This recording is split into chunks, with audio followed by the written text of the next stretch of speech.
what? I'm going to bring us forward really quick. But Bring us forward. man, can I just tell you, I'm excited about this evening. I'm excited. As am I. As am I. Yes, it's going to be great. Mhm. A chance for us to have this conversation. Let me, before we go too far, let's do some introductions and then we'll jump right into it. So I'm going to ask you, Dr. Tachi, to introduce yourself.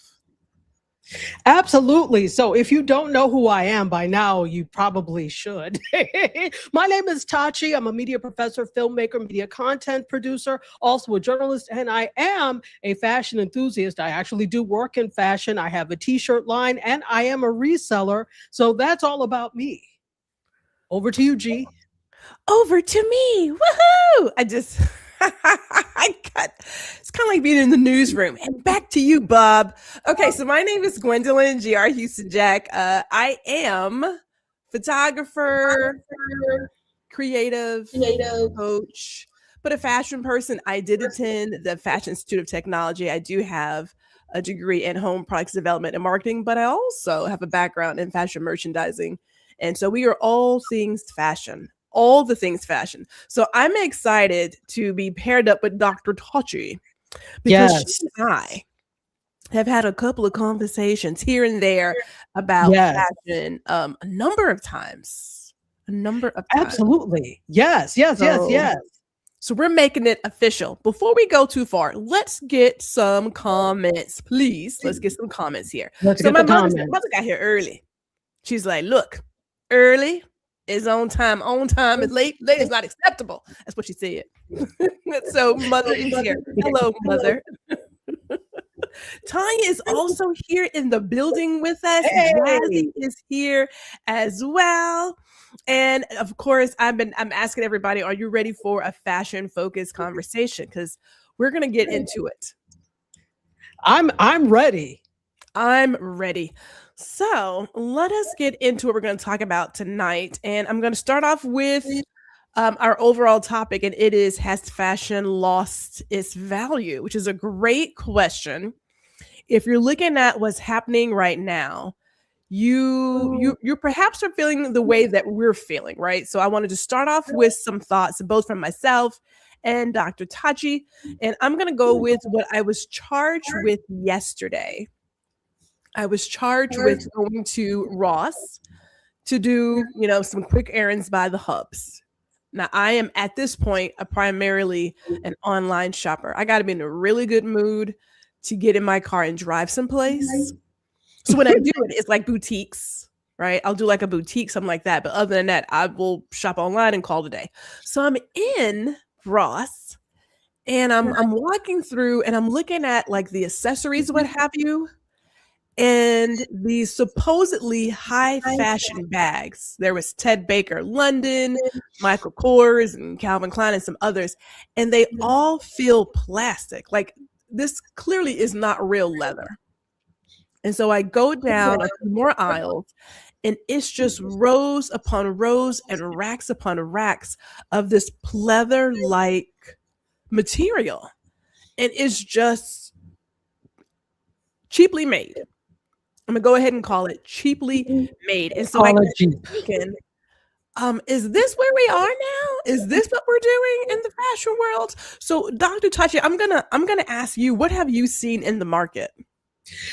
So this is very interesting because, as you know, I'm a reseller. And so I come across an awful lot of different things every day in terms of in fact, the reason I know most brands so well now is because of being a reseller and having to know the features of things, etc. Making sure, and this is why another reason I don't sell luxury, because I don't have enough know-how, in my opinion, to know what is real and what is not real, especially in this age of super fakes where there are things that look just as good as the real thing. I will admit I have some of that. But anyway, it's not about me tonight. I have really seen exactly what you're seeing. And this made me think, I was thinking about this as we were getting ready for this, the fact that there is this overproduction by fast fashion and fashion houses in general, because when we think overproduction and we think of a lot and we think of where we see these places in discount stores, and like, for example, in the case of places like Anthropology and Zara, they then, if they don't sell these in their factory stores, they will then donate them to places like the Salvation Army. I found a bunch of Anthropology stuff in one place called Out of the Closet here in South Florida. So you'll see a lot of those things there. So it struck me that, okay, that makes sense. But I actually was looking at something today when it comes to luxury. They too overproduce. But what happens is you won't always see them down the line someplace, because rather than disrupt their brand or quote cheapen their brand, they will burn what is extra so that it is not out in the marketplace. So I've been seeing a lot of that. I too contend there's an supply and overabundance, but I think that it's also the fact that some of these things are manufactured specifically with next market in mind, not necessarily primary retail. You know, I agree with that. I agree with that. I also I also can't help but think the focus on brick and mortar has has moved away to a certain extent, right? And there are a lot of people doing an online thing. Couple that with the original people no longer own their name. They no longer own the Mm, brand. They are mm, no longer part of the story. And when that happens, there is a change. Now, there was we were just talking a few weeks on another show about black hair care, Carol's daughter and things of that nature, how it's back with her, right? When it was sold, the people who bought it didn't have the same care, concern, and love for her customer or for the product. So they immediately go for some things that cheapen it and it changes how it produces. People notice it and they stop buying. The same thing can be said for fashion and any other thing for that matter. It could be housewares. When you license a name, and I'm going to talk about DVF, Diane von Fostenberg, mm. when she licensed her name to any and everybody, it cheapened her brand because what was being produced was whack. It was awful. It was just garbage. She had to work extremely hard to buy her name back, but then also to fix her reputation when it came to what she stood for and what buying a DVF wrap dress meant. We are there again. And we're there again, I believe, for two things. One is that fast fashion, that overproduction. There is this heavy consumption that we have. It is all coming to a head. I believe, though, we are on the brink of a shift. I believe we're on a brink of a shift. That's just how I'm feeling. Whenever there are economic struggles, consumers will shift. The pendulum always swings, right? When things are great, people are buying, they are living up life. Money knows no ends. It's just flowing. When trouble is on the horizon, people start tightening the wallet and they start getting creative with how Mm. they're shopping and what they're buying. We are in some different economic times. I don't know if y'all know it. Groceries are out of the wazoo, you know? Um, and all of that makes a difference. It's not that you don't want to have something nice, but you become a little extra picky. Now, I'm going to throw you a question, Dr. Tachi, because somewhere in there, we have these, and I hate to use the term, but I'm going to use it. We have these influencers who Yeah. also left an impact on this entire thing. What say you about that? So I think that influencers, or quote unquote, the people that we call influencers or give that title, are very much responsible in this day and age for the regular schmegular individual over consuming. So, and I don't know, I heard another creator talk about it rather than saying over consuming, saying excessive consumption. Mm. because I think that makes more sense. So it's both the same, but definitely there's this spirit of excessive consumption. And here's the thing. Times we are tight with our wallets, but what do they always talk about that makes you feel better?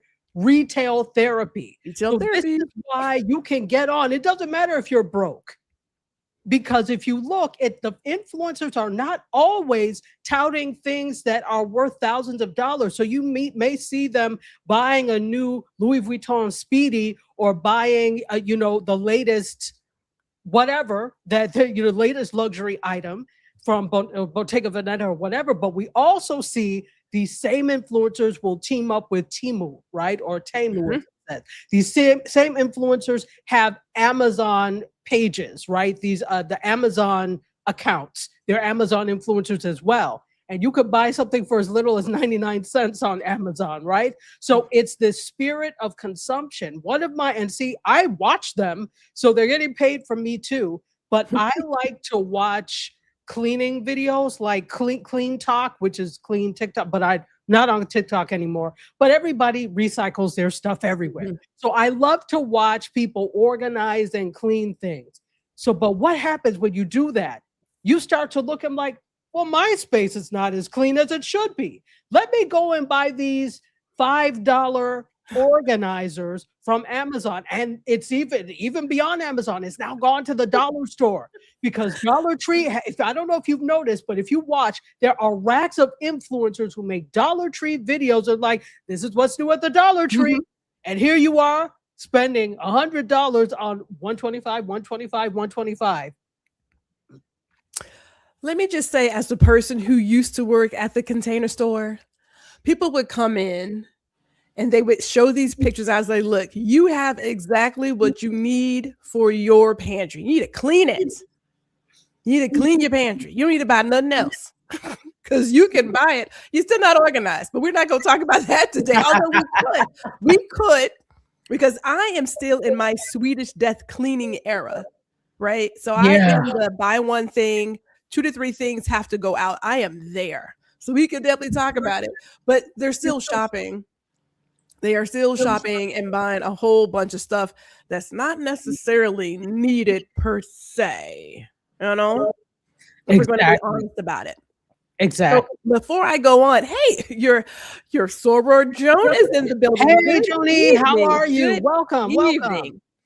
So I'm walking around and I'm putting all these things together because, like I said, when you become, if you are a fashion person, if you're not a fashion student, if you're a fashion person, you start watching consumer behavior.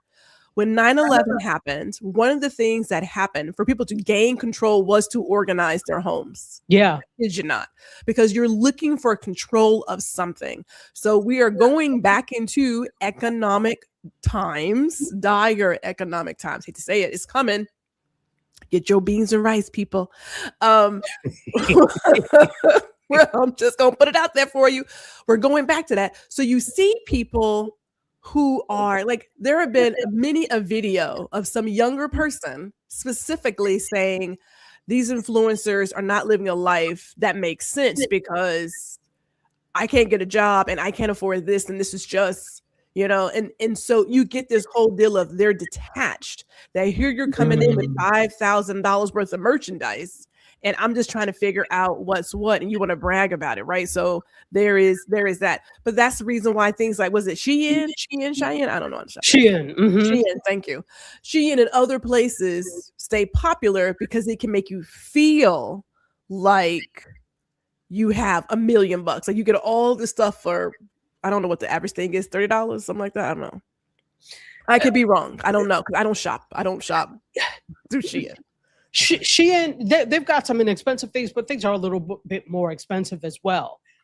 But continue, because I have something else. So if we go back history-wise, when H&M came on the scene in the 2000s, and when H&M entered, they came into New York City on 5th Avenue. Now, people were talking, Dr. Tachi. They were. They were. People were talking. All the pearls were clutched because how dare you bring this fast fashion place onto 5th Avenue? That is sacred fashion ground. Sacred. You don't do such things. And I don't know if maybe that was a slight beginning of what was to come, because they were selling a lot of stuff and certain things you kind of think, does it really need to be as expensive as it is? Now, expensive all depends on your value system. I have been one who will pay a really good price for an amazing suit that I know will last me 10, 20 years. I got my money's worth. I don't like buying something and then 2 months later it's ripped and it's like it doesn't work well for me. Does not work well. No, absolutely. So go ahead. I know you were gonna.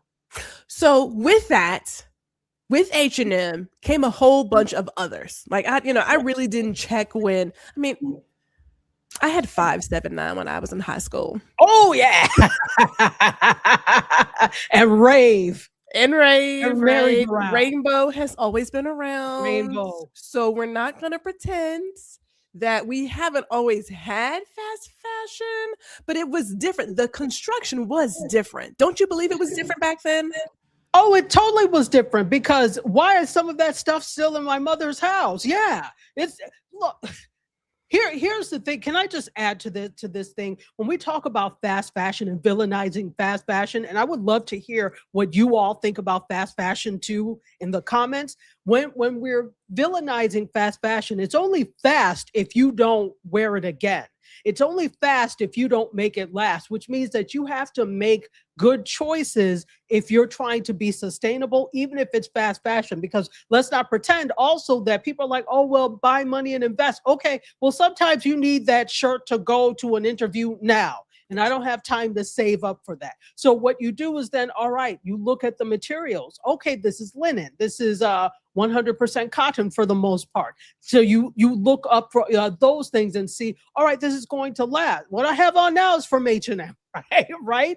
H&M, I have a lot of my clothes are from H&M, and some of them are from years back. But that's because I'm careful with the way I wash things. I dare I say, their quality, especially from years back, is not terrible. So you can make those things last. It's also in how you handle these things. Now, something that costs you whatever, that's another case. But fast fashion to me is only fast if you partake in it and you just throw it away. Make better choices when it comes to that as well. Sweet. Let's do this before we bring up a comment. Teresa is here. So hello, Teresa. Hey, or Teresa. Teresa. I need to make sure I get my pronunciations right. And Jazzy did say that Shein is affordable, but at a very big cost to our planet. So let's talk about that, shall we? Because that's our next deal.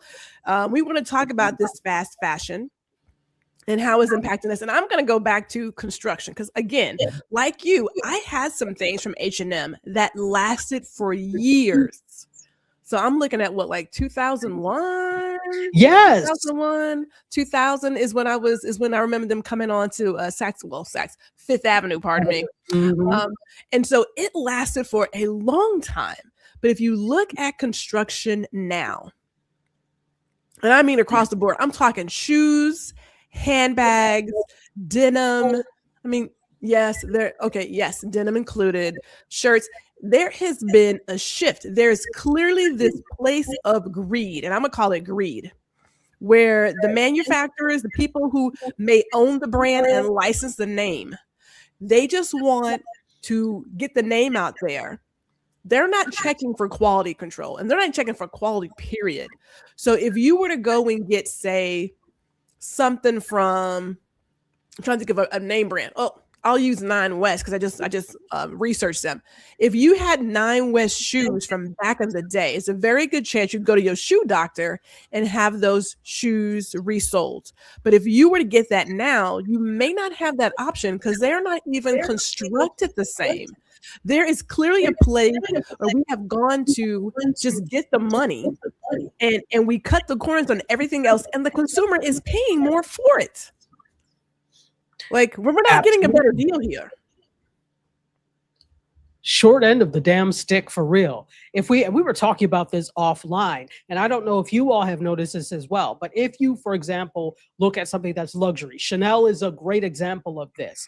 Even though Chanel has doubled in price and tripled in price, depending on when you're talking about it, the quality has gone down because there are more reports of people needing to return so that they can get this fixed, or they return it for something else because of construction. Because here's the thing, let's not act like luxury, the 1% is not enough to fund luxury. It's not, because after a point, the 1% is very small. After a point, they have everything and they don't always feel like they need to get every new thing, right? This is how they keep their money.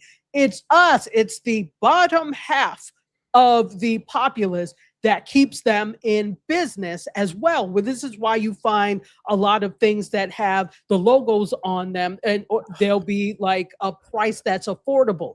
I remember years ago, Tiffany is known for their fine jewelry, but they're like, okay, how can we make more sales? So this is when their silver started to become popular. And because somebody wanted to say, oh, I have a Tiffany bracelet, they went and spent, in my opinion, way too much on 925 sterling silver, but that's what they could afford in Tiffany. So all of these luxury brands also have lower tiers that the public can also participate in. So in my opinion, it's the quantity of all of that that keeps them afloat and wanting to aspire to the next tier, so they'll save up for it more than the 1% just dropping a whole bunch of.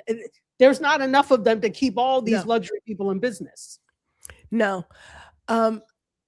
Having been the student who also really enjoys retail, I remember Neiman Marcus, and I got a Neiman Marcus card. I had an In Circle card, which my dad said, you only need one credit card. I was like, Pops, but to get in the circle, you had to be in Circle. You know what I mean? Oh. But Neiman's only took carte blanche, diner's card, their own card, Amex, or you could do cash. You could do a check. That was it. The moment Neiman's and Saks Fifth Avenue decided to start accepting Visa and MasterCard, I said, oh, this is it. This is the downfall. Because when you open up financing to everybody, you are going to get everybody in your store. Think about how many people had a diner's card, or a carte blanche. Not a lot of folks had that. It was this small. So if you didn't have the Neiman's card, you didn't have an Amex, you had to come out of your pocket. And a lot of folks are like, I'm not doing that. But you give people a MasterCard or Visa, which is typically accepted all over. The moment they did it, I said, and the luxury market is suffering. Because when you have to go to the masses, as you say, to make up the sales, and Americans are going to finance some things. God bless us. Listen, we go. If nobody uses credit, Americans use credit. Nobody uses credit. Americans going to finance some things. That's how you live this American dream. You just finance it. You'll figure it out later. I'll figure it out later. Yes, when they did that for me was, we're about to see something different. Now you are correct in saying that there are different tiers when it comes to fashion. A lot of designers may start out on a certain tier, and then they say, well, how do I trickle down to this middle class, right? And then after that, there is same thing as the Gap, right? Gap had Banana Republic. Gap has Old Navy. Okay, so you've always had tiers because you have people at different price points. You're trying to cover the entire market. You may change the fabric in some places, how things are constructed, what's offered, but you're hitting all of the markets, right? In every single one. Exactly. Where we are now, though, is you can't tell the quality from this tier to that tier. It's just licensing coupled with flat out greed has just ruined, in my opinion, what fashion used to be, which is where I want to go with you. There Okay. has been this uptick in thrifting and looking for vintage. Before I let you answer, let me get a Yes. couple of comments here. As Jazzy says, as you stated at the outset, quality over quantity. When I Mhm. was younger, all my checks went to rave. Yeah. If it wasn't rave, it was express. It was if you could go to like a Macy's, or at least for us here in the South, Foley's, you were Okay. like really chopping it up. It's like, whoo, I got some good stuff. That when I could afford DKNY, which is her younger, just coming into fashion brand, I Yes. was like, sister is rocking it. Me and my Yes. DKNY, you know. And then you realize, oh wait, there's a whole other gold label and purple label. What? Yes. Yeah. But Yeah. you don't know. You don't know when you're young. Mm-mm. Or if you were Urban Outfitters, Anthropologie was your next step up. And I loved Urban Outfitters. And I'm not going to tell you how Anthropologie priced their stuff because something that is not talked about a lot is how expensive it is to be poor. When you can buy quality pieces, you don't have to keep going back. Yes. It's Okay, just, go ahead. Go let's ahead. Go let's ahead. just stop right here because this Let's is my stop. thing. This is my thing right here. So I'm talking about. People look at in the moment, and I get in the moment. I believe everything has its reason. Mm-hmm. I do, however, as a person, both in fashion and housewares, I believe you save up your dollars, you put them down one time, you make one trip. Now, when I got fired in 1996, I took myself on down to Neiman Marcus. I bought myself, I did. Was that your parting gift? I got me. I had to get a new dress suit to do some interviews. It was $396. Okay. That was in 96. I gave up that dress. Hold up. 2016. 2016. 2016. Mm. 96. 2016. $400. Now y'all do the math on that. Cost Do per the math wear. on it. All right. And I gave it up to a charity that collects workwear, dress wear for women to go back to the workforce. So somebody's probably still living in that dress. Right? Now you have to do what's best for you in that moment. I understand that. But I also understand if you just save a few dollars to get the quality piece and not the facade of quality. I mean real good suits and coats and boots. I mean, hey, I'm still rocking a dress from 2002. I mean, look, Absolutely. there's a couple of pieces that are still rocking from the from the 90s and the 2000s. Just saying. Just saying. Fast fashion thrives on consumers trying to keep up. We'll talk. Let me start that. We don't talk about that one. Hey, We're gonna talk about Plane is here. Hello, DS. it. Great to have you here. Yeah, we have just been doing all the things here. She also says, "Listen, I used my emergency credit card to get some DKNY jeans because they were on sale." Oh, you are fired, Jazzy. You are fired. But I get it. Been there, done that, ma'am. Let me throw it to you, Dr. Tachi. So when it comes to quality over quantity, what has been your advice? Like, how have you kept yourself there? So again, I'm about quality and I'm kind of about quantity to a point. Like I don't need a what is it called? Not Medicine Wife, Married to Medicine. The Toya Medicine Wives. I call. She has like a 3-level closet in her house in Atlanta. Now Atlanta is overly extra for no reason anyway, but I don't need that. But because of being on camera for so long, at this point, it's like now over 11 years, I've learned that I needed different things, at least different tops, right? Or tops that could be so neutral that I could pair them with other things and layer and they look different. So I'm about a little bit more quantity than some people may be, but I'm definitely about quality. So if I'm going to do that, if I need that amount, this is what I'm going to do. I still like H&M's quality for most things. Some things I'm like, not today, but some things are great. And so I will do that. Their linen in particular, I make sure I do that. And I'm a thrifter. So I will go to the thrift store and say, hey, what can I get that will, be great? So that's how I do it on quantity, but I'm also very much quality in that quantity, if that answers your question. It does answer the question. And before I throw one more thing at you, we want to say good evening to Ms. Ali. She is giving Hey. her hellos to everyone. He says, oh, my wife loves your t-shirt, Dr. Oh, Tachi. and it's an entire dress. Isn't it always a dress? Isn't it It's always a dress? One It's piece. always a dress. One piece and you're always. ready. Always a dress. So here is the deal. We talk about quality and quantity. So, and not that I am traumatized by my time having some home insecurity, but when I like something, I will buy the same thing 2 or 3 times over. So yes, it looks like the same pair of jeans. No, it's not. I just buy them over and over again because I know they fit and I don't have to fight with it. But there was, and I think I told before, there was this one pair of jeans. I love them so much. I had 6 patches on those jeans because I believe in patching. My brother, Style, though. He said, gee, you can buy some new jeans. I was like, not like this though, not like this. So let me throw a question out there really quick for those who are watching. Yeah. Be it now or if you watch our replay, how many of you take your clothing to either a seamstress or a tailor to be fixed? Do you use patches? Or if you have shoes, you go to the shoe doctor?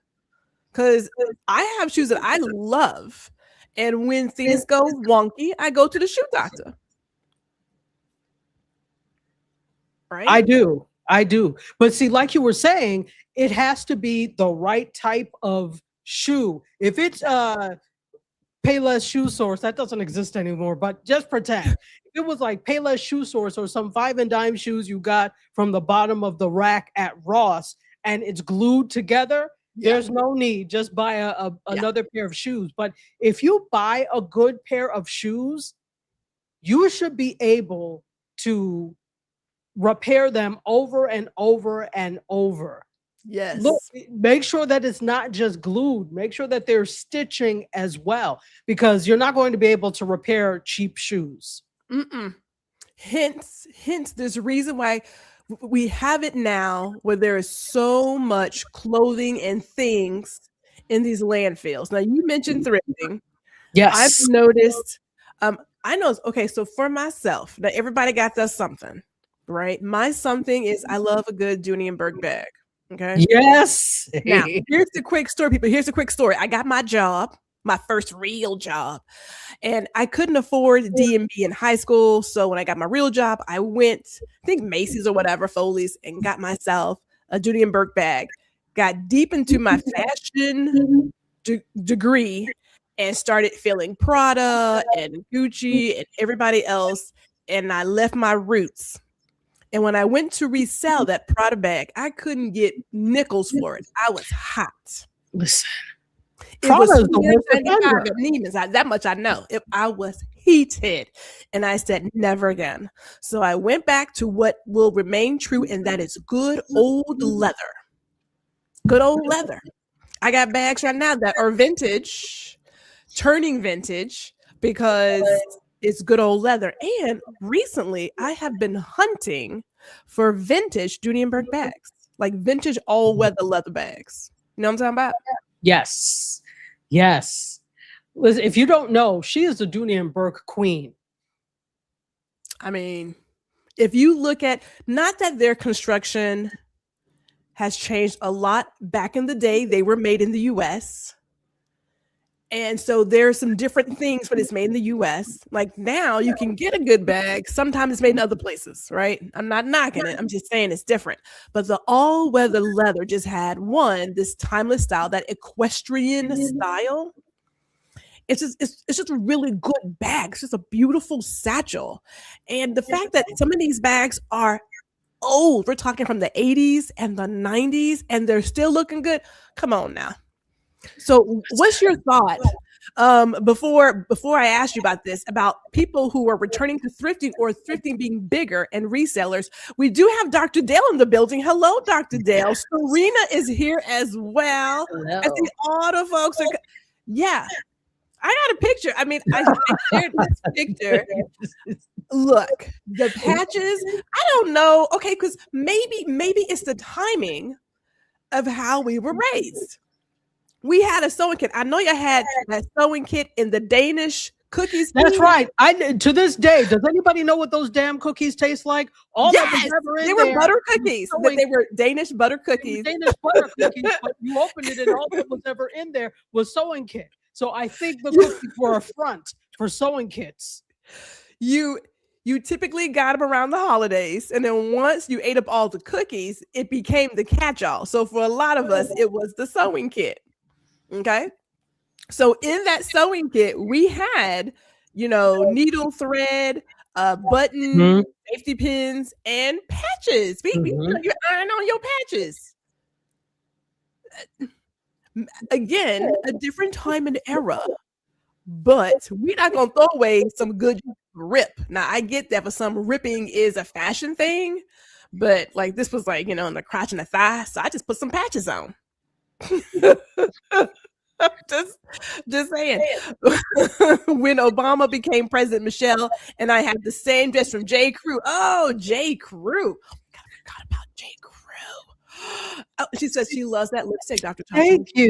Thank you. I used to go to Gap back in the day. The Gap is their fit model never fit me, so Gap was always overly expensive to me. Yeah. Unless, first of all, I only shop in the back of stores, but because to me that's where I felt that got the best deals. So I don't know. Their stuff was always like just like you said, the fit, but it was overly expensive in my eyes. Mhm. So if I was going to spend that money, I would go to the back of Banana Republic when I used to shop there.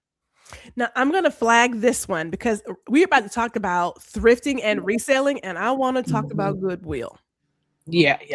And their foolishness. That foolishness.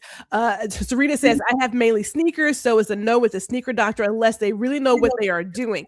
Hey, I shipped a pair of jeans to some jean doctors in New York City. Because I was like, I'm not giving up my jeans. Gwendolyn would much rather pay the money to get the repair versus buying a new pair. That's just me. I stopped buying heels. It's all about being comfortable for me now. Listen, the same thing happened. I have ever since I tore my ACL, I'm like, okay, God, is that you saying that I need to stop with this ridiculousness in the heels? So I feel you. I love my heels. And I mean, there's a pair that I waited for. So the dress I bought from DVF in 2002, I had to wait 2 years to find the right shoe to go with it. They're a pair of Anne Kleins. I've had them resold twice already. They are still going. Cute little heels. And they match it so perfectly. I refuse to let them go until they actually are. But that's, again, different time. You really can see the difference in construction and quality of work in the US. And I'm going to add it to our little ticker for about thrifting and reselling. As Ms. Ali says, I used to go to the shoe repair shoes until I stopped wearing shoes with heels and soles. Okay, well, there you go. But I still have my mother's. You don't wear shoes with soles? Please explain that one, Miss Alice. But the vintage Coach bags that don't have all of the decoration that clearly say I am Coach, those 1980s, 1990s Coach bags. Oh, I'm a huge vintage Coach person, and Coach has made a resurgence. I'm sure you all have seen that for a while it was waning. But then they got some new designers at Coach, and not only did that invigorate sales for their new stuff, but people then started looking at vintage Coach. And vintage Coach is everything. She said, my current style of dress is legs and t-shirt. I need a stylist. That could be our second conversation, because that would be the second conversation. So you be working them London 50s like, thank you. Let me tell you, when my grandmother passed away, I went into her closet. She had such beautiful clothes, but she was smaller than me in terms of height, but then wider. So Mm. nothing. She had gorgeous blouses and everything. I mean, it was just amazing and didn't Wow. have it. Did you give away the pants? I threw them out. I did. I had to throw them away because it got kind of out of pocket. But my You could have brother had was them made like, into let's something get some else. jeans. You could have had them made into something else. I could have. I could have. So here's the deal. Let's go to you. I'm gonna stop with this one and we'll go to you. Okay. We're talking about thrifting and reselling and the hunt for vintage. Here's my thought, looking at how things are made now, how the construction is garbage. I don't see half of what we have today. No, 3/4 of what's being produced today, even being around to be resold. I'm still hoping they figure out a way to use this stuff to pave the roads, because some of it is going to be useless after a while. And what I found in thrift is, whereas thrift used to be, well, for a couple of things, it used to be the place where people who could not afford to shop regular firsthand retail went, and you could still find some clothing, right? We grew up thrift shopping because we just loved it. And my mother was like, no, there's no need to buy new clothes if we could do this. So some was new, but we also thrifted. So that's where my love of thrift came from. But what I found is that now it has also in some ways become a dumping ground. So you can get some good finds if you are willing to look like I am and find some designer things or some things that are really nice. But then there are some things that clearly you got this at Ross, and people just dump it there. And it has the nerve to be Ross new with tags, okay? And people will just dump it there. So you're not always getting the quality that you could back in the day. So now, and if it's secondhand, you're talking about secondhand nonsense stuff, secondhand Shein stuff, secondhand Temu stuff. Come on now. Secondhand, remember the shoe stores, Shoe Dazzle and Just Fab were the shoe sites? Girl, let me tell you. That's okay. So speaking of Shoe Dazzle and all of them, we were really wearing the craziest platforms with the craziest heels. None of that was made to go past the season, though. Not one piece. Not one. Wow. Hold on a minute. Indie Arts Creation says that, am I going in and out for you all? Do I sound okay? I hear you okay. Okay. It may be Indie Arts Creation. You just need to go out and come back in if you can't hear me. So let me know. Okay. Yes, please go out and come back in.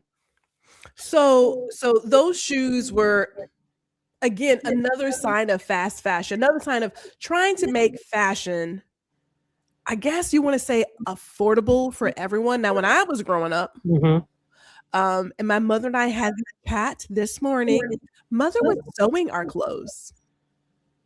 Mother had a Singer sewing machine. Not only did she sew our clothes, she did curtains, valances. She did all kinds of things for the Christmas tree. But she was putting out some fashion. Like, we spent time at Cloth Worlds picking out patterns and fabric and notions. That was a Saturday. And if it was a good Saturday, she had it done for Sunday for church. You know what I'm saying? So I'm in the mindset of, you get something, you make it last. There was also the fire sale before we had outlets, at least in Houston. Yes, it's called the fire sale, where people had like any kind of accident, then it would go there to, and it was also like your odds and ends. Some things did have a smoky flavor to them. You could try to wash it out, but there were also odds and ends where like one pants leg was slightly shorter than the other.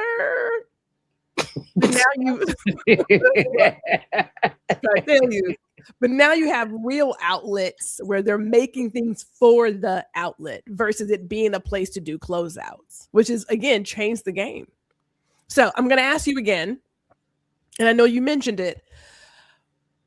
Seeing as how construction right now, garment construction, accessories is looking just flaky. They they are not using top quality materials, even mid-tier materials for a lot of this stuff. So as a reseller, I know you said like you hope things are going to be available, but as a whole, what does that look like if there's nothing that's going to last? So this is interesting. I don't know that a lot of resellers think beyond tomorrow Okay. when it comes, because that's not necessarily the job of a reseller. Mm, Your job is to find things that people connect with and like. Like, I know the brands that sell really well for me, and those are the things that I will go after. But personally, I also do think about the fact that some of this stuff won't be around, to last. But at the same time, I try to do what I can as an individual now, as an individual and as a reseller, to save some things from landfills, and even worse, going to overseas, usually to African countries, to fill their landfills and to disrupt their textile markets. mm, And that's a whole other thing. I've done presentations on that, but that's a whole other thing. So one of the places I like to go is Salvation Army, the bin. No, not Salvation Army, the Goodwill bins. I'm not a huge fan of Goodwill itself, but their bins, they sell things so inexpensively by the pound that you can go there and get some things are new, but that's just like, it didn't sell in the Goodwill, which means this is the last stop before mm. it's either landfilled or sent overseas. So I say, let me see what I can save out of this that I know people will buy that is still good. And you can find some good stuff. Now there's junk, now there's rubbish, but there is also some good stuff at the bins. So in terms of your question, that's what I try to do. I'm not necessarily always thinking about that, but on a personal level, yes. And then I try to do what I can to save things from landfills. Mm. Well, let's take some hellos. Let's go ahead and say some hellos. As you were saying, India Arts Creations is here. Shawana Kennedy is here as well. She also says those subscriptions kept me in trouble. Man, those shoe subscriptions, But they were terrible shoes. They were cute. High They were and cute in the terrible. moment. Oh, And keep in mind that they were also, in my opinion, mimicking what Steve Madden was doing, who was mimicking a Louboutin, right? The really thick sole. And yes, you can have an extremely high heel if your platform is at the right height. You don't feel it. I had some 5-inch heels that I was rocking in New York City, but it had a 3-inch platform. You couldn't tell me nothing. I was walking on pillows. I mean, a sister was strutting her stuff because it felt like, a 2-inch heel. It felt like nothing. But that's where that came from. Yes. It's not a knockoff per se, but I was part of those shoe subscriptions. Yes, I was. I was part of those shoe subscriptions. But really quickly, here's the thing. Those subscriptions also kind of underhandedly taught women that these types of shoes are good for anything. I had to say to some of my students, I hope you have some other types of heels besides this, because you can't wear this to an interview. And they didn't know, because those types of things were trendy. So they were steady buying the huge platform things. And I'm like, oh God, you can't do that. I know this is South Florida, and I know this is how they dress here, and they really don't care. Like, you could turn on the news and you're like, did you go to Rainbow to buy that outfit? And they're fine with it. But I'm like, and I had to tell them, like, some of you are wanting to be on the news. The way they dress here, you can't do that in every market. So don't pay attention to the people on WSVN, the Sexy News, or any of these things. I need you to go and buy a pair of shoes that are not ridiculous platform. Sorry, I just had to add that in. Some real pumps. Ms. Elise says, I went to a thrift shop that had clothes from Shein. Okay, see, that shouldn't even. It's like, is that our future? Is that where we're headed? Yes. Is that where we're headed? It's like, seriously? Dr. Dale says, yes, my mother-in-law was a professional seamstress for American Airlines back in the day. She sewed a jumper that ripped for me last week. It's just like new. I love it. Let me tell you, it was nothing like a blocked hill with the platform. Yes, look, we go in and out of fashion. We go in and out of fashion. We're going to talk about there. We're going to talk about that too, about the changes in fashion, especially with economics and how that comes up. So let's go here really quick before we continue. Actually, stop. Let me People are just coming in, Dr. Tachi. We should probably introduce ourselves again just because. Why not? Why Why not? not? I'm going to let you go first.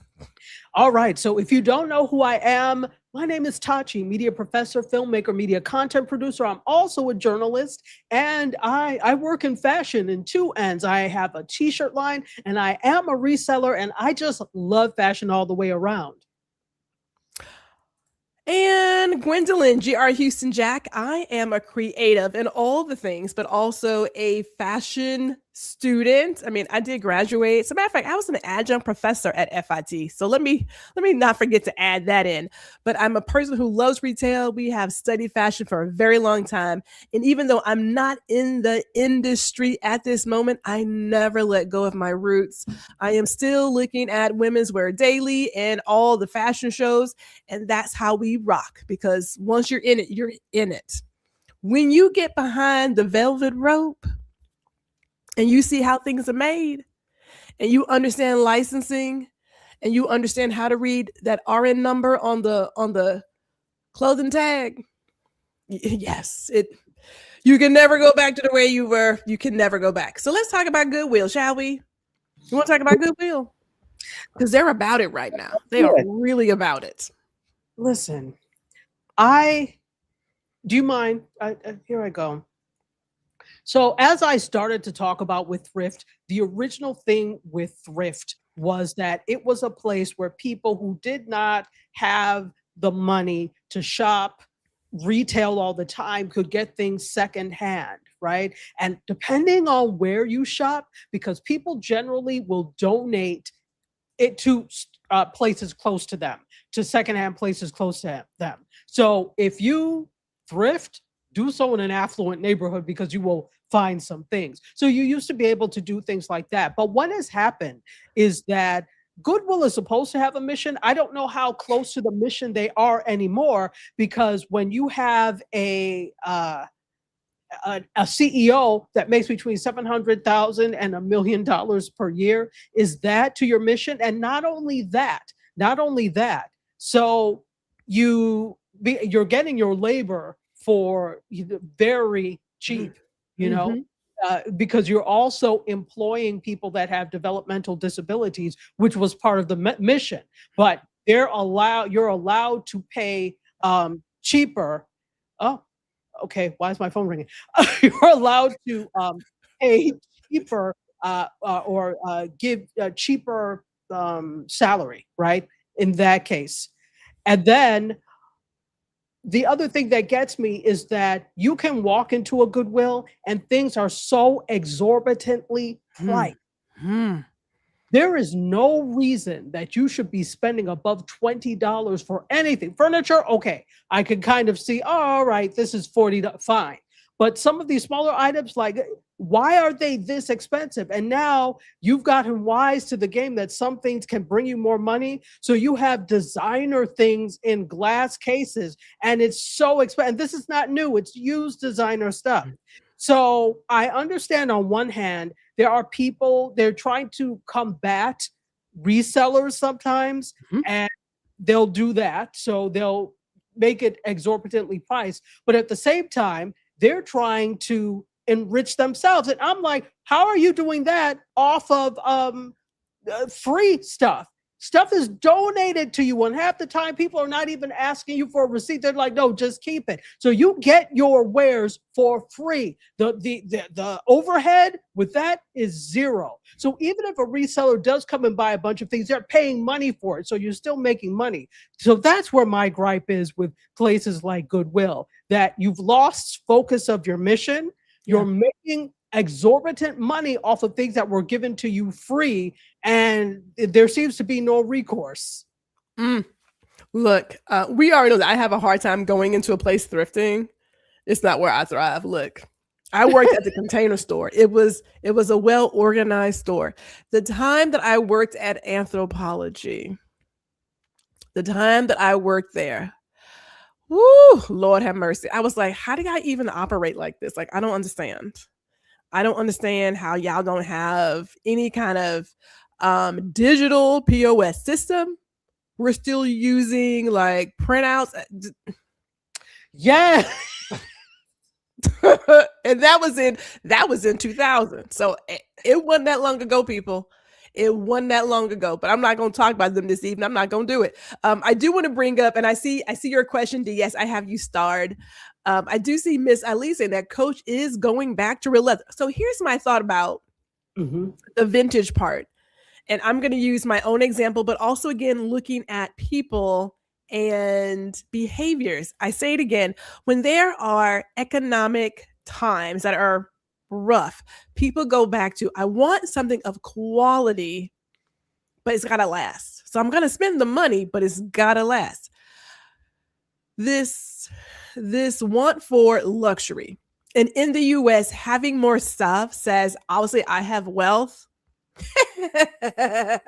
I see clutter and I see debt, but that's another podcast topic. We're not going to talk about that this evening.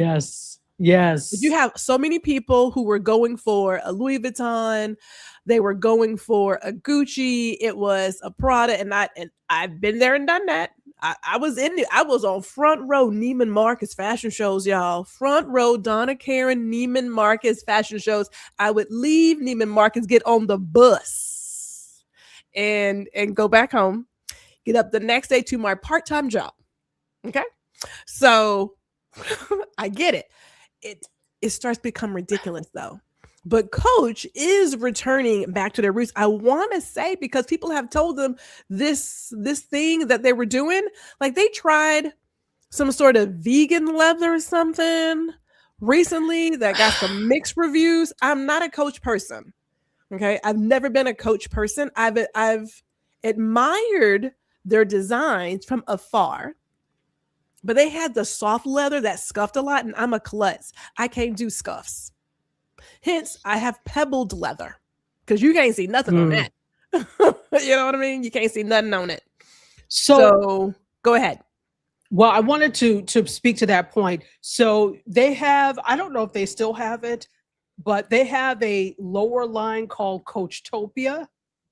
And Coachtopia is like, I guess it was aimed at Gen Z because, it was Gen Z who really got interested in the resurgence of Coach. So Coachtopia uses, here's the thing with leather.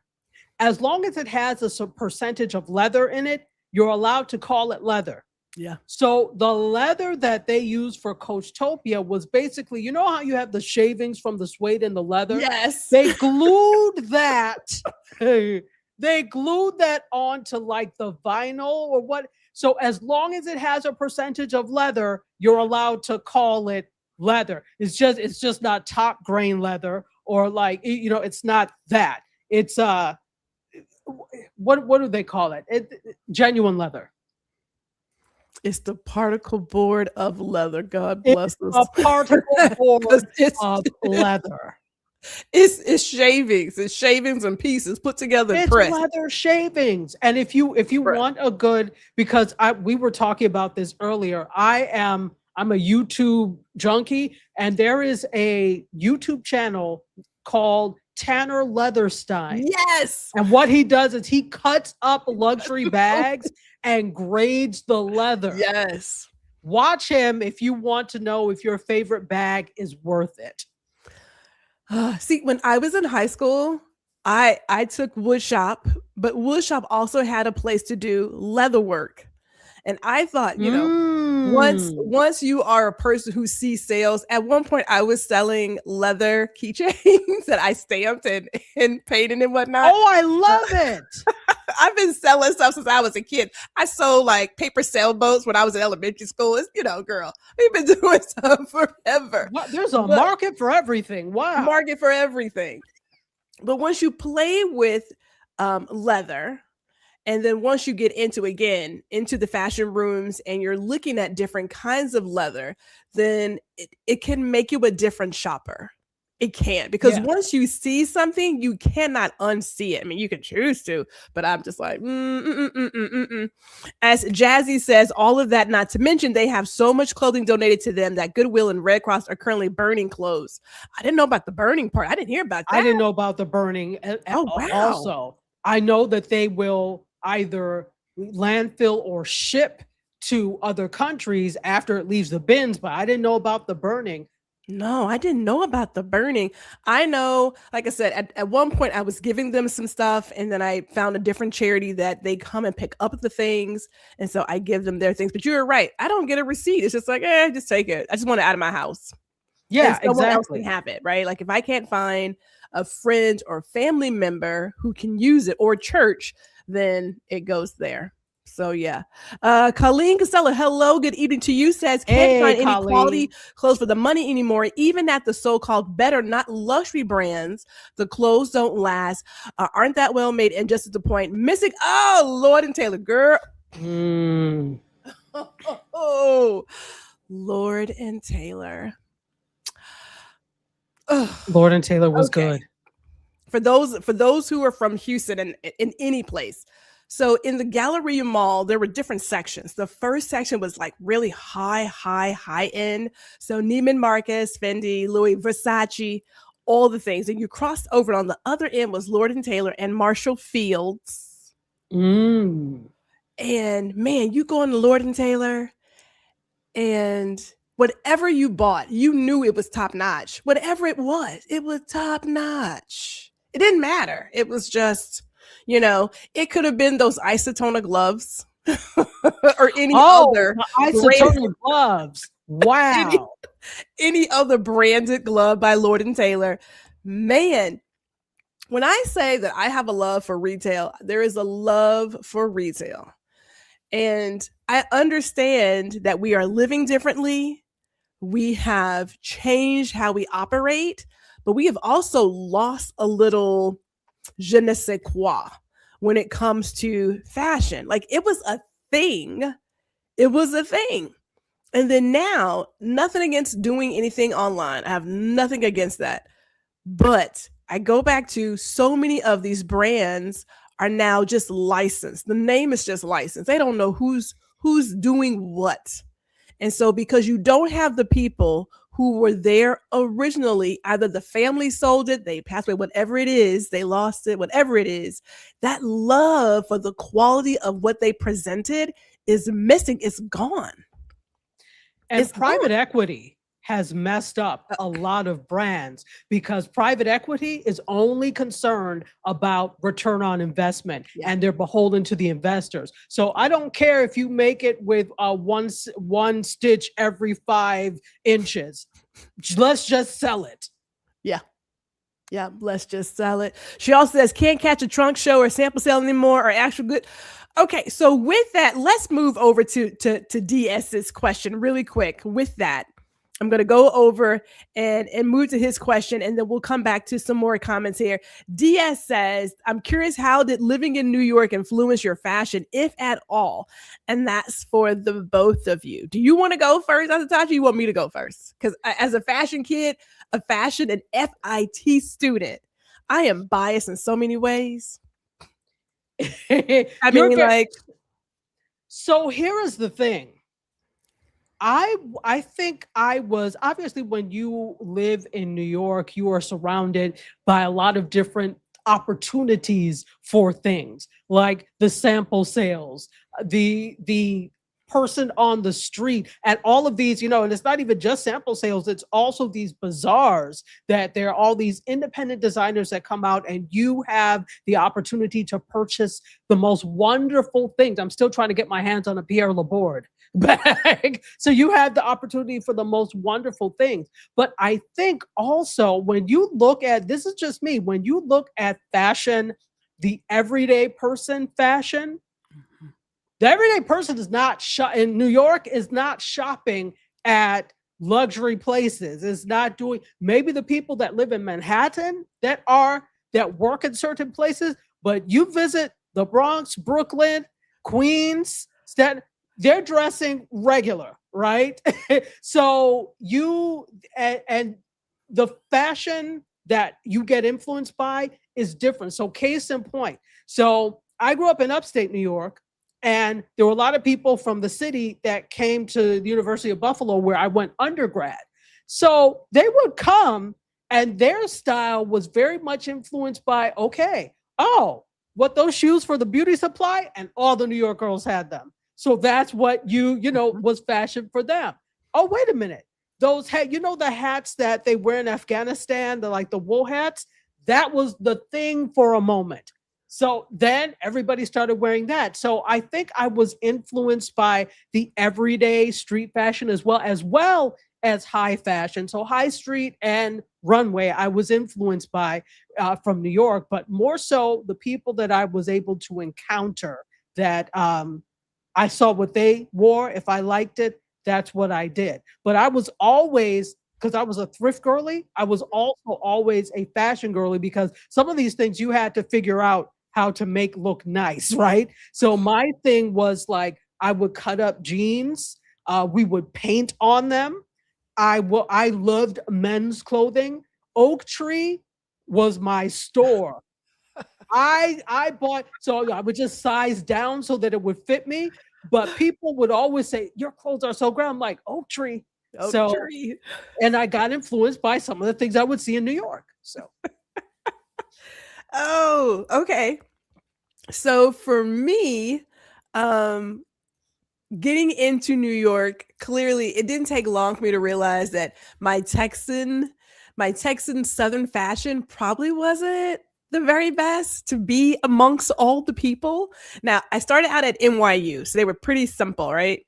But then you get into a fashion school and you're like, I need to step up a little bit, just a little bit. You can still wear whatever it is you want to wear, but you had to figure it out. Now, I did work at Anthropologie, and Anthropologie had a dress code that you either wear what they sell or something similar. Well, I'm not giving them my whole paycheck, because if you know Anthropologie prices, you know that they aren't the most affordable for a college kid. And we didn't get a big discount. Believe you me when I say Urban Outfitters.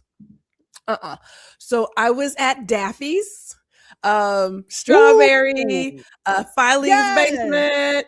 I was, when I would go look at Loman's, I love Century 21. So we did whatever we could. And as Colleen mentioned, the sample sale, when the sample sales hit right around Fashion Week, you could just walk the streets and you would see people with their bags say, hey, what's that? And they're like, oh, this is so-and-so on so-and-so street. Like, okay, great. And you would just like walk from sample sale to sample sale. It was a thing. It was a thing. Now, I have a Bachelor of Science from FIT. I was not on the design side, okay? I'm on the marketing, selling side. However, we are all still influenced by the environment that we're in. I had a chance, if I shared before, to have my shoes read by Andre Leon Talley. Yes. I had a chance to sit down with Diane von Fosterberg. You don't get around those people and walk out the same way you walked in. It's not going to happen, Captain. You know what I'm saying? So at this point, I understand that my fashion sense became all about Gwendolyn and being an individual. I don't follow a lot of trends. There are some. I may see something, but I'm also I'm looking at how I'm feeling. So right now, what I am feeling, if I could find it, and it's kind of hard, but I just want a really nice blouse and a really cute bow. You know what I'm talking about? Like, I'm feeling the 70s. I want some nice stovepipe pants, trousers, high waist. I'm looking for that, and a really good handbag, pair of gloves, and a hat, a fedora. You know what I'm saying? Maybe a little wide brim. You know, that's where I am. Not, I'm in my 50s era. Okay, and so I'm doing all the things right now. We stepping out, but New York has definitely influenced me. It definitely did. And it has a lasting influence. I believe once you get into the fashion world, I believe you're always in it. It's kind of hard to get out of it. This is very much the devil wears Prada. Okay. It very much is. You know, when people think I'm just here and it's just a shade of blue, baby girl, that's not just a shade of blue. It's I was cerulean. so really, I was on a fashion job just the other day, and I was like, "Ooh, that's a beautiful car. Is that aubergine?" And he was like, "Aubergine? I just saw purple." I said, "No, no, no, no. That's not purple. That's aubergine." Aubergine.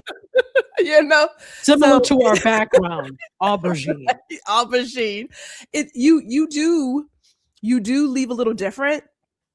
So when I look at my wardrobe, I look at what works best for me and my body in the time that I'm in. We're not going to do a lot of the trends. Although some of them are beautiful. I mean, I will look at a trend like, wow, that's cute. I'm not gonna do it though. It's not gonna be Gwendolyn. I didn't done my trends. I was around for Kwame and the polka dots and the slip chiffon spandex dresses. I know some of y'all in the crowd had it. You had the chiffon sleeves and the spandex dress during the Club MTV era. Yeah, I've already done that. We ain't doing that again. I'm okay. I'm good. Gwendolyn's good. We don't have to go back down there. Um, Go ahead. I wanted to tell you because you're making, as you were reminding me of stores. I have so I lived in New York City for a little bit, but I also have family that lived in New York City. So they lived in the Bronx, like Gun Hill roadside of the Bronx. So where did we go shopping? Fordham Road. So Fordham they Road. always took us to go shopping on Fordham Road. We would shop at I loved Conway, because Oh, Conway, you could get the Conway. pink bags from Conway. You could get regular clothes, but you could also get pajamas. You could get curtains for your house. All of those Wasn't things their bag there. pink? It was a pink bag. It was Yes. a pink bag, And right? it was Yeah, it was a sturdy. pink bag. So I used it for everything. Yes. Yes. Conway's, man, let me tell you. It's so disappointing that we have, and I'm going to use in this case the word lost. We have lost so many Mhm. retail stores because We brick and have. mortar has a place. It has a place. One, it provides competition. When you have all of your items coming from one place, one source, there's no competition, there's no variance. It's just lacking. Now, there are a lot of designers out there. There are a lot of independent designers. There are a lot of boutiques still doing their thing. That's where I am shopping now. I am going that way because what's in the masses is just not. I don't think it's worth the money. I shouldn't say I think. I don't believe it's worth the money. As Colleen says, the flip retail sites, too much headache. Now, are you talking like I was telling Dr. Tachi, there was Blue Fly back in the day, and then there was, I called it Oh Look, but Hot Look. It was under Nordstrom at some point. I used to get things from there. Do you remember them? I don't. HAUTLOOK. I was Hot like, look. oh, No, I look. don't It's like, no, it's remember. Hot Look. It's like, but O is Haute Couture. I don't, that's French, but okay. If you want to say Hot Look, I guess. Yeah. Because I was like, but it's not pronounced that way. Oh, It's not well. hot, But but okay, if you say so. if you If you say say so, so. You I like it, bought I a like it for lot of you. stuff from them. Yes, Lord and Taylor had amazing deals. Oh my God. It was the best. Hey, Bryson is here. Hey, Hey, Bryson. Bryson. What's up, Bryson? Indie DMZ. Arch Creation says, I miss Lord and Taylor. John Wanamakers. Ah, straw bitches and God. Oh, Let me tell you, wow. for what it's worth, I kind of feel like people of a certain generation got, in my opinion, at this moment, a good chunk of what was great. Because look at the technology. LPs. I'm gonna go ahead and skip 8 tracks, but LPs, cassettes, mini disc, and then your MP3 player, right? If you look at VHS or Betamax, Blu-rays, Laserdisc, DVDs, we have a chance to play with everything, right? When we would go to like, the store to get school shopping, and we were doing school shopping, mother had the Sears catalog. And we would Listen. Do you remember So because we used to get the school stuff from, now I went to Catholic school, so we had uniform, but Okay. shoes were where you could show your individuality, and the few days we could wear what we liked, like if we had a skating party. So we used to get our school shoes from Sears. Do you remember they had a Winnie the Pooh collection? I don't remember Winnie the Pooh. I do remember this sort of shop and shop for Buster Browns. And it was like Ugly a shoes, spaceship but kind of yes. thing. You could look at like these planets and stuff and stick your head in and you can see the planets and stuff. I remember remember that. Oh, But I don't remember a Winnie the Pooh collection. I don't remember that. Wildcats from Buster Brown. Anyway, sorry. But I do remember our mother ordering a lot of stuff out of the catalog. And my brothers got Tough Skins jeans, like this green and gray. I don't, the things we had Yes, back the then. tough skins. Tough The Skins. tough skin. And then Um, we had the Wrangler jeans, Wranglers. for kids. Yes. Yes. And I Yes. thought, We couldn't listen, afford Jordache. We couldn't afford that. oh, my Sometimes mother Story of Vanderbilt, refused. sometimes. But you would order it, or if you did go in the store, you put it on layaway. And then by the time school started, it was out of, layaway. Some things may still be there, and you got like mid fall season. But we were able to explore so many things in a certain generation. And now I think about like my granddaughter and granddaughters and grandsons, and a lot of what they have is just like a lot of it's not going to be around. It's just like, do you It's have those rubbish. memories of going to a mall or something or shopping out of the catalog? Everything is online. And no offense, that's not really an Absolutely. experience. I'm not gonna lie about that. It's not. It's not. And that's why, at least for school shopping, it's like try it. It's annoying. I know. Finding parking, going, I know. But to have that experience where make an afternoon of it, I think it's really cool to do that. Mhm, Take them out. mhm, Do you remember mhm. the theme song for Jordache? No, what? I do. I know you do. You've got the look. I want to know better. You've got the look. That's all together. Working, playing, day or night. Jordache has the look that's right. The Jordache look, and it was all disco-y.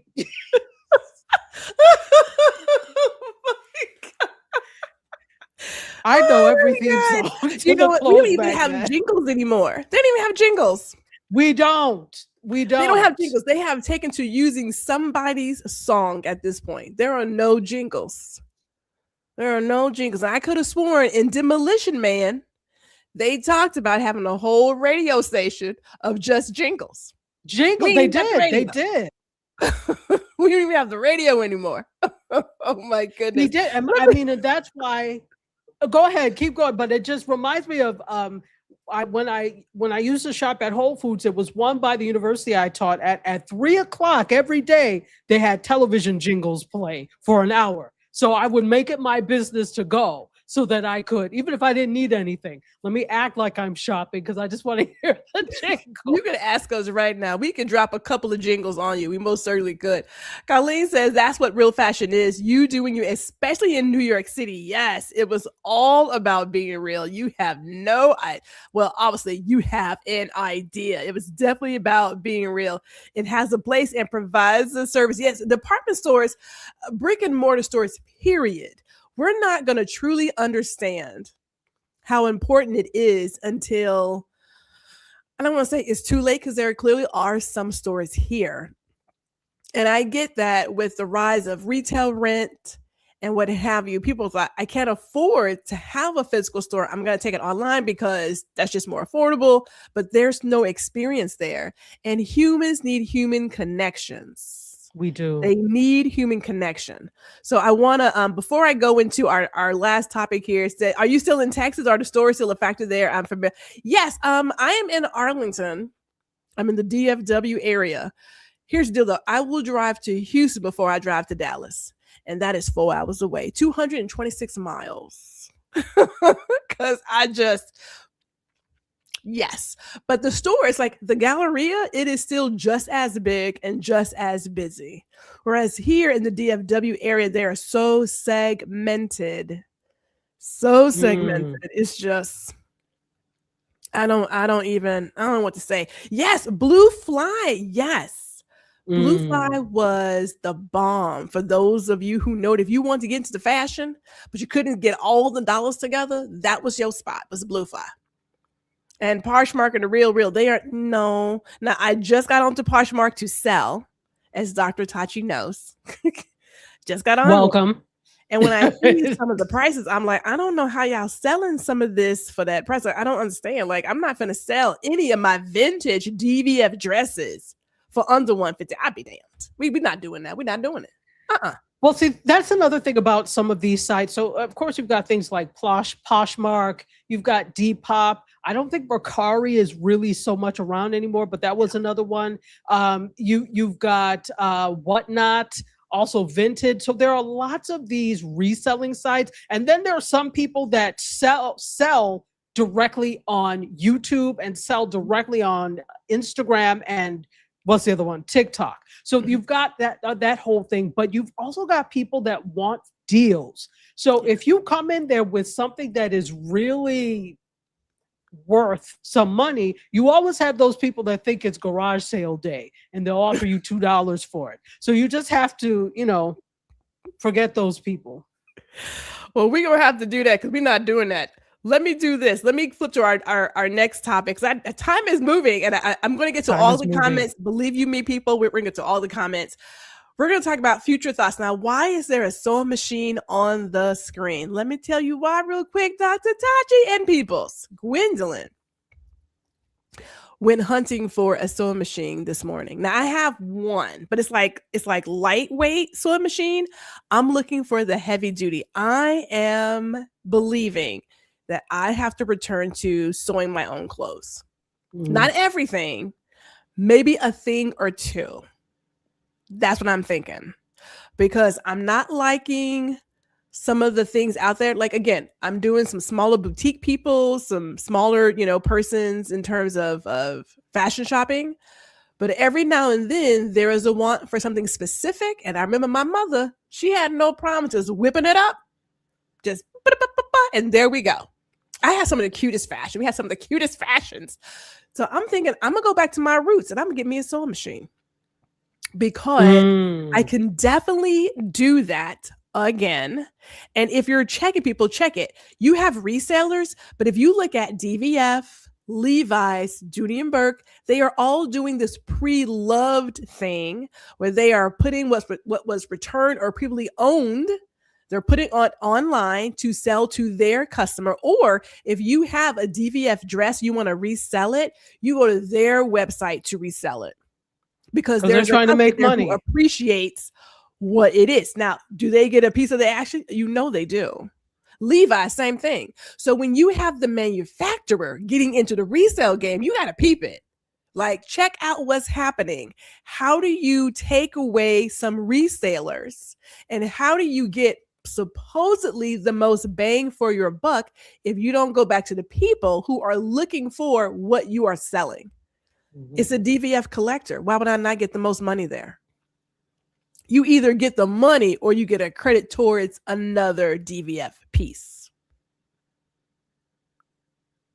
They're trying to keep you in that ecosystem. That's very smart. Yes. That's very smart of them. And they want a piece of that resale pie. So they want it's vertical integration. They want from the manufacturing all the way down to the reselling. They want that. So let's do this. Dr. Tachi, what is your prediction for fall fashion? What do you believe we're going to see? Ooh, that's okay. That's good. That's good. Predictions for fall fashion. Well, first of all, that's assuming that there is a fall, since we have all this global warming happening. So assuming there is a fall. So I think, let me talk about color story. First of all, you mentioned aubergine.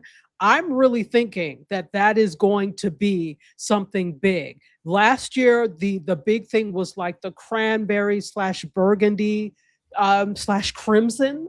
And I think we'll still see some of that, but I think that we'll also see so the aubergine, that plum, that purplish color story. I'm predicting that we'll see a lot of that, because we're already seeing, some things on the runway. I think that there is going to be a return to tailoring as well. Mhm. I'm seeing that. So that's a return to tailoring. And we're already seeing it with people buying things that if it doesn't fit, okay, we're going to go and get it tailored. So you may be getting your sewing machine at the opportune time, because I think there is going to be a return to tailored pieces. That's just what I'm thinking. What about you? My gut says, well, I know that the Pantone color of the year was that whack cloud, which was like so ridiculous. Oh, hell. It was Sorry, yes. so middle of the road, so beyond whack. I was like, Pantone, you lost it. You lost all of your cred. But Lazy at its whatever. best. I believe that the American designers may go with a more universal, utilitarian, easy to wear fashion pieces that will last some time. Typically, when you have people, again, when we are in economic downturns, they go safe. They want to sell something, but they also know whatever it is, it needs to last for that consumer. So I'm seeing some more safe colors. I'm not seeing a lot of like out there, let's go for the gusto, because people don't feel great. And the one thing you don't want to do, at least with the American consumer, is to put on this opulent something when people are like, I can't even afford groceries. So I'm not hearing what you are saying right now. So I believe we may find a good chunk of people going safe, whereas on the European side, it's going to be probably 50-50. There are going to be people who are going to go all out. And then there may be some who are just going to go with, how do we take the one piece and make it into like a cajillion pieces? That's Mhm. that's my prediction, because it's history, and if it repeats itself. Now there is a war going on, but it's not like some of the others that have happened. So I don't see us doing browns and things of that nature. I don't see that. But I don't No, see this sort no. of opulent, over the top. I don't see that, because that your consumer isn't feeling it. We were talking earlier that there are so many influencers who are doing these live closet sales. So luxury is not luxuriating. It's a word right now anymore. It's Not not. You luxuriating. go from Mm-mm. you go from I want to collect every single bag to, hey, I have all of these bags. I'm just shoring up my closet. I'm making space for new things. Okay, that's what you say. That's what you say. So when you have your people who would influence you to buy stuff that you don't need, doing live closet sales of their accessories and other things, yeah, so I believe American designers will go safe this fall. We shall see, though. We shall see. Now, I do believe also with the tailoring. So we don't have a lot of fabric stores in the US anymore, right? Like Mm-mm. Joann's is gone for the most part. I think Michael's did buy some of their locations, if I'm not mistaken. And I know Yes. Michael's Yes. they introduced a new floor plan, but it's going to be slow rolling out to all their stores. So where do you get your fabric? Where are you getting your notions? Where are you getting things to do your own thing? You could go to the thrift store. Now, depending on what they have there, you can probably take something and just reimagine it. As you mentioned, me and my patchy jeans, I could have just reimagined Mhm. it, but I wasn't thinking like that then, right? But at this point, I'm thinking if I can get something really good, you can just deconstruct it and reconstruct it. That's where I believe we may see an uptick in reimagining. It is, I'm going to thrift and reimagine it into something else, because I don't have a fabric store, but I can get like a thread and needle and some buttons and whatever else. That's what I believe we might Right. see some of.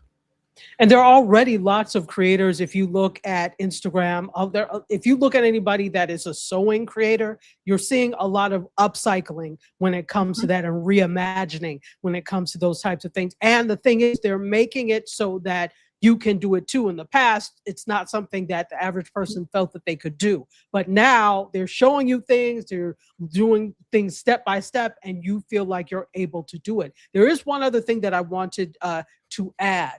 So I think that this age also is encouraging us to get things that make us feel good. Mhm. And Mm. I think we're going to see, it's already here, but things like cutesy bag charms, Monchichi, all these little things that, and I love bag charms and I love toys anyway. So I say, but I think because toys feel safe, they're nostalgic, they remind us of when we were little. So we're going to see an uptick, in my opinion, of people putting these things on their bags, Yeah. or wearing T-shirts with these types of things. The cosplay thing is huge. You saw, so, and Yes. it's even coming away because of social media. It's coming out of the typical forums that it would be in, and average people are starting to latch on to those types of things. So I think we'll see a lot more of those novelty types of T-shirts, Mhm. items with novelty on it, and bag charm type things, because those things make us feel good. Yeah, I agree with that. Let's get some comments before we close it out. Strawbridges brought it to yes, man. I don't think these kids will ever understand They if won't. their only department store experience is Walmart and Target. Oh eh. Lord. I mean, back in the day, you went to the department store and you did some shopping, and then you went to a cafeteria style spot and you sat down and you ate, and then you went home. Yes. And do you remember, as you were going up the escalator, you would hear the bing, Yeah. bing, yes. I loved that sound for some reason. And department stores had restaurants because my grandmother, I didn't know it then, but my grandmother, if we did go out to eat, it had to be at Neiman's because she could put on her credit card. So yeah. Oh, was the food good Mhm. at Neiman's? I was a kid. I don't remember exactly what we ate, but I do remember that if we asked to go out, it was like, well, it's got to be here because she just charged it. That much I remember. And then you're like, wait a minute, couldn't we just go to like yeah. So you pick up on things as you get older, you recognize what's actually happening. You But didn't yeah, know but how good you had it. department stores had places to eat. It was an entire experience. An entire experience. And now I get it. There are some eateries in some of these spots. I get it, but it's not the same. It really isn't the same. And look how No. everyone is buying records again. Yes, people want to own things again. We did talk about some other show that this subscription base, download everything, this rent to enjoy model, it is coming to a head. It's not going to last. People are going to start going back to I want to own something and you can't stop me. So if you want to jump into the resale game as a manufacturer, as a vendor, then your customer's going to be like, "You know what? I'll just go here and do something else." They will pivot. I mean, that's the whole thing, is it not? As a reseller, Dr. Tachi, is to pivot. Absolutely. You're going to have to. You have to go where the seller, or sorry, what the consumer wants. Mm. Did you just say finger hut? I'm not gonna lie. I got my Wow. first sharp stereo from Finger Hut. Really? With a crazy high interest rate. I didn't know any better. I didn't know any better. Wow. We never used Finger Hut. I've never used it.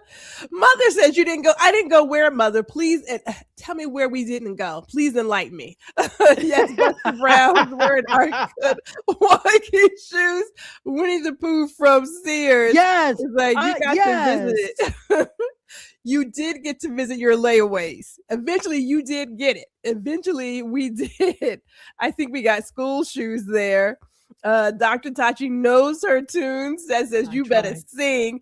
There is clearly some tunes in Dr. Tachi's head. They're there. They're And there. yes, Houston is better than Dallas. We're not gonna lie about that. I'm not gonna lie about that. It's not meant for discount, really, just less than full price, but not really that much less. Yes. Hey, Ron Foster is here. Good Yeah. evening. Okay, yes. Okay, so I can sew. In order for me to get my fashion merchandising degree, as well as get my home products degree, I had to take a fabric science class and a garment construction class. And I also had to do sketching, fashion sketching. So I got a B in fashion sketching. I got a C in garment construction only because I chose a cotton piqué. Now, if you know about cotton piqué, it is hard to iron and stay nice and crisp. Okay? It's awful. I should have picked a different fabric. Clearly, that still bothers you. It still You're bothers me. still traumatized. It still bothers. I was using that commercial sewing machine in the workroom and I couldn't finish it. So I got home and asked my mother to help me finish sewing my suit. It was a black cotton piqué blazer with an orange cotton piqué skirt. Yes, Halloween colors. Look, it was different times then. But yeah, Gwendolyn can sew. Wow. I can sew. I can read the patterns. I am there. Like I said, I have a sewing machine. I'm looking for a heavy duty one. I already have some fabric. I have like this faux leather in my closet right now that I'm thinking of skirt. Ooh. That's what I'm thinking. I'm thinking of skirt. Wow. Oh yeah. Listen, so you were talking about fashion illustration. Let me just show you real quick. Oh. I don't know Oh, is that you? Yeah. What? Yes. Yeah, you know, I draw and I paint and all of that. So I've been like every day I take some time to draw because I want to keep my skills up. Yes. So I saw on YouTube there are a couple of fashion people. So I'm like, all right, let me do some draw along fashion illustration. So yes. What? I didn't know that. Yeah, When people think about like so fashion illustration, sketching, it's a task. It is a task. It is. I mean, I passed my class.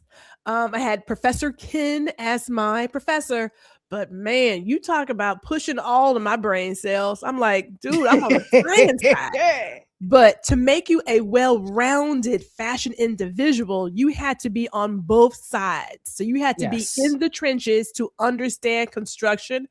I can tell you about some construction, hands down. And then you also get your science side. I also got a C in packaging. But I can build a box. I was not that creative, but I got my degree though. So yeah.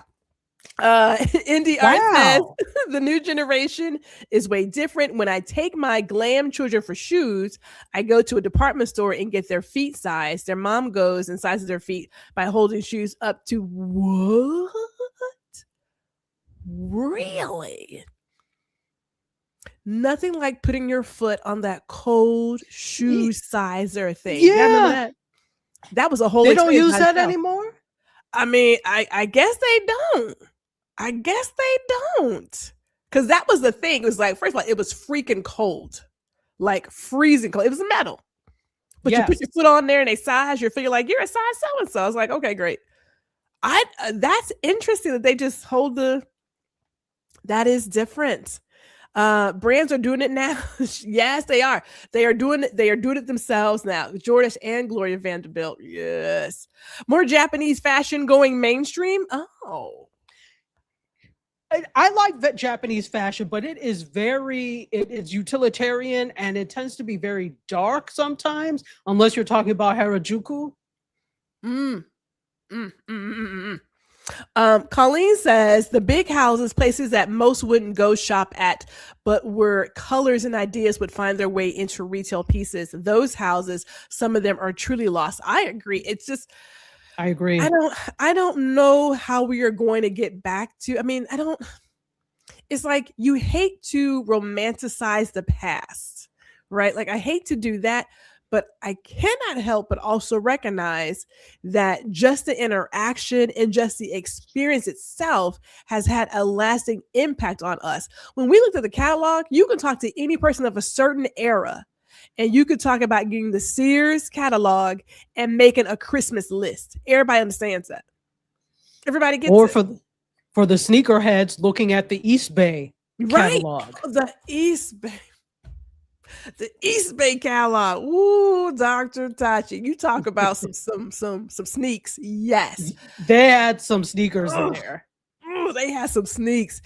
And now it's just, oh, it's on the tablet. It's like that's not the It's not the it's not the same. same. It is not the same. Circling Who's it. my haute couture? Hardly anyone, but it was always like watching an art show. Lately, it's been sad, dull for the most part. There's a lack of inspiration across the board. It's almost like you have some of your fashion houses looking at the fast fashion people to get inspiration, and there's none there. But again, I'm telling you, it's also private equity. We have to make what is going to sell. Right. If it doesn't sell, we're not going to make any money. So private equity has really changed creativity in fashion. Right. And there is a lot. If you, I watched a video last night and I hadn't realized some of my favorite brands, like Judith Lieber, had been bought out by a very popular private equity firm. When you go down the rabbit hole to find out who owns what, you're kind of like, now, prime example, Sephora. Everything in Sephora is licensed by LVMH. Okay? Yeah, because LVMH owns Sephora. Because LVMH owns Sephora. So that's just that. So that, but when you go to some of these other places, these other brands, and you start digging into who owns it, you're like, well, that explains why it's just like nothing now. I mean, just saying, I walked through Kohl's to grab something, and I was like, people are buying these things?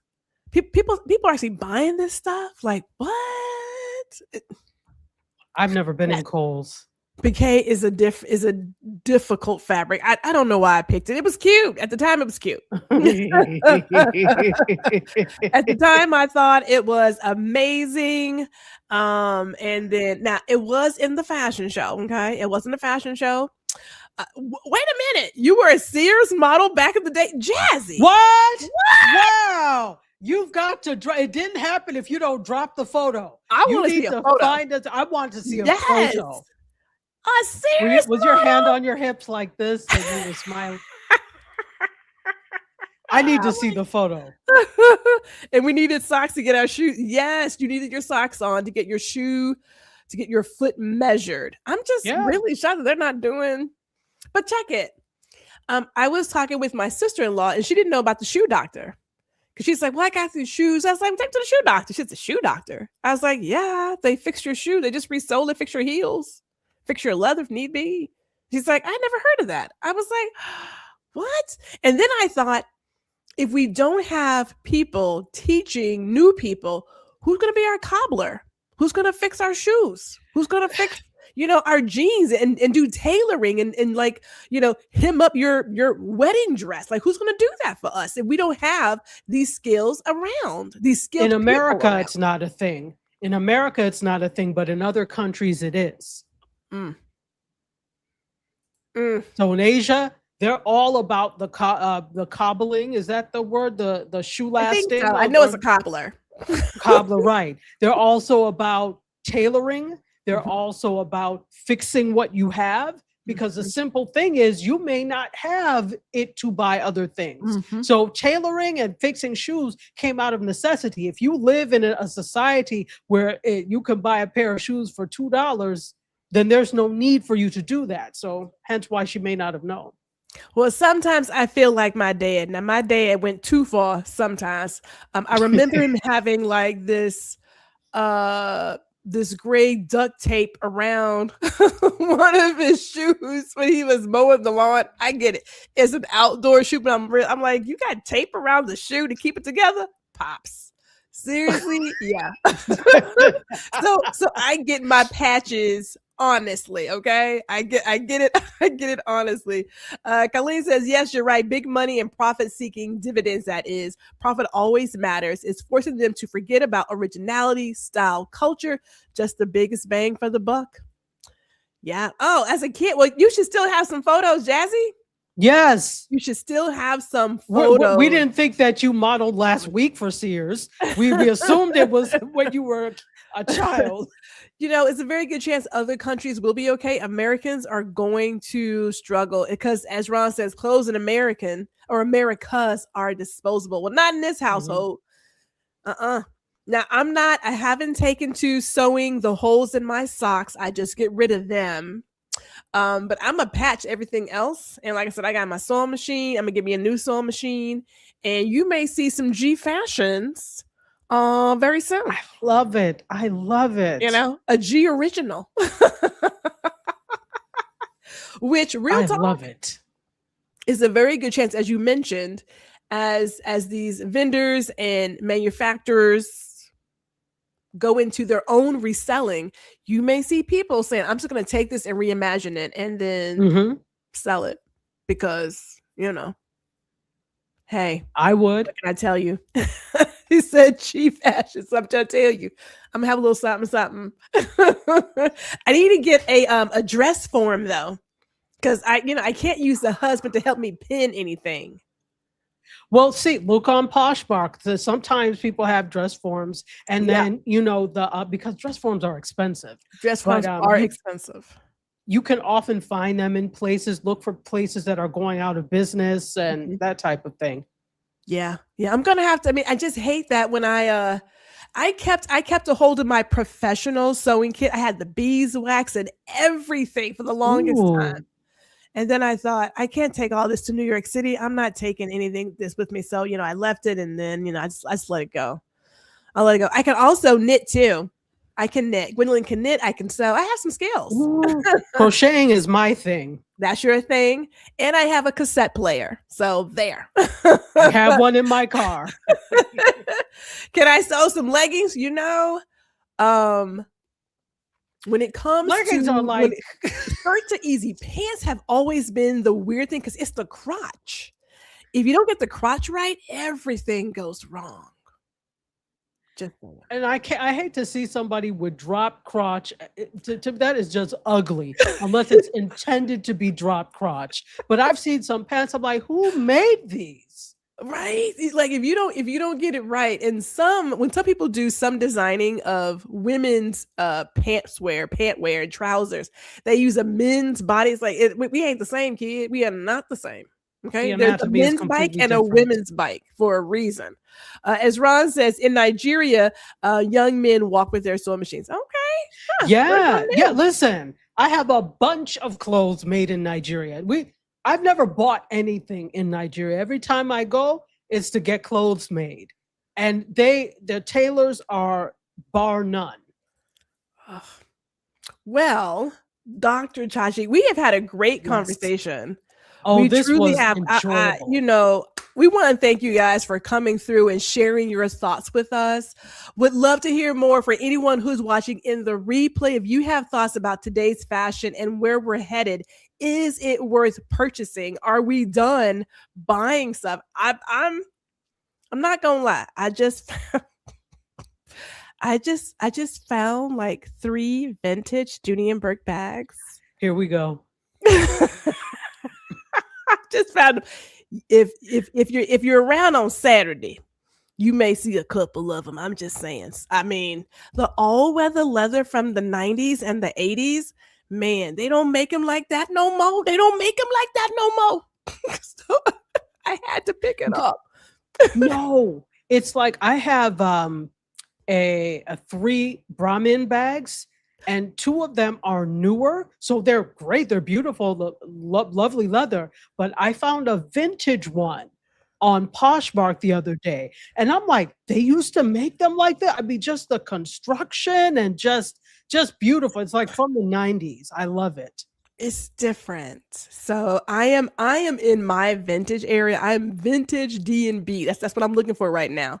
As I bring in some vintage D&B, I am selling some of the newer D&B because I'm okay with getting rid of those. I'm okay with it. I'm like, look, this leather right here that's been around since like 1984. Yes. Say less. That's all I gotta say about that. Say less. So that's where Gwendolyn's rocking. And like I said, if I get a really nice suit, I need a really nice suit made, like a 3-piece suit. You know what I'm saying? That's gonna cost me though, right? You Mm. gotta get tailored and things. That's on the wish list. It's It's on the wish list. But I want that and a nice little tie, little pocket square. You know what I mean? Yeah. You need to visit Vietnam.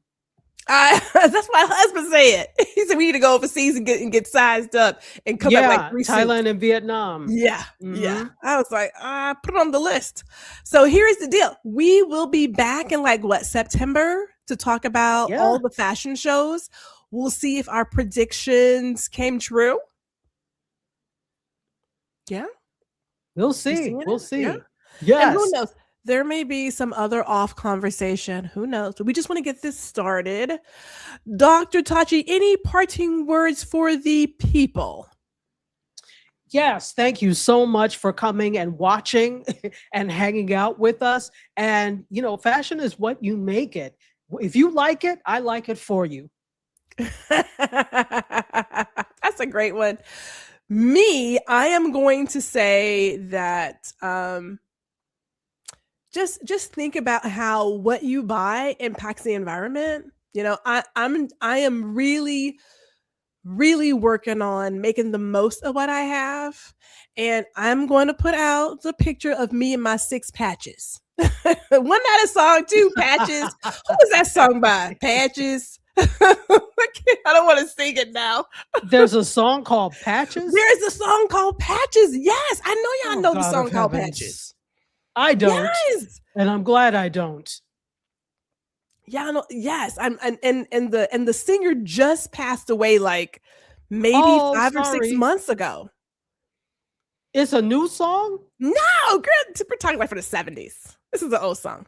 Oh, I thought you were talking about like a rapper made a song called Patches. Patches. There is a song called Patches.